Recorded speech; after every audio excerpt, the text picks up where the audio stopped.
¡Hey, vosotros! Sí, vosotros.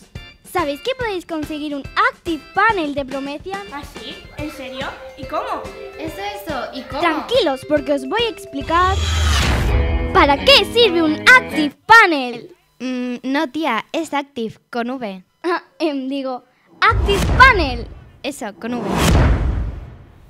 Niñas, sí, tú. Esta es una oportunidad única. Durante este mes, la plataforma Promethean activa un concurso para ganar un Active Panel. Sí. ¿Sabes lo que puedes hacer con un Active Panel?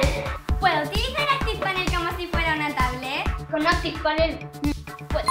¿Y podemos ver la pantalla sin bajar las persianas de clase? Con Active Panel puedes.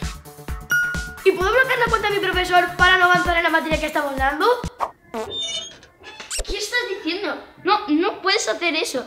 Mira, eso está mal. O sea, quería decir, ¿puedo ubicar mi tablet para mostrar mi trabajo? Claro que puedes. ¿Y mi robot? Puedes. ¿Y puedo descargar vídeos sin que se me bloquee el ordenador? Puedes.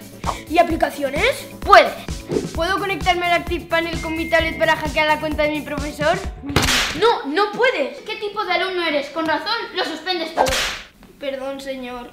¿Y puedo conectar mi laptop? ¿Cómo dices? ¿Mi portátil? Con Active Panel puedes. ¿Y puedo hacerme una foto con un fondo de pantalla? Con Active Panel puedes. Solo por este mes participa en el concurso de Promethean para ganar un Active Panel. No dejes escapar esta oportunidad única.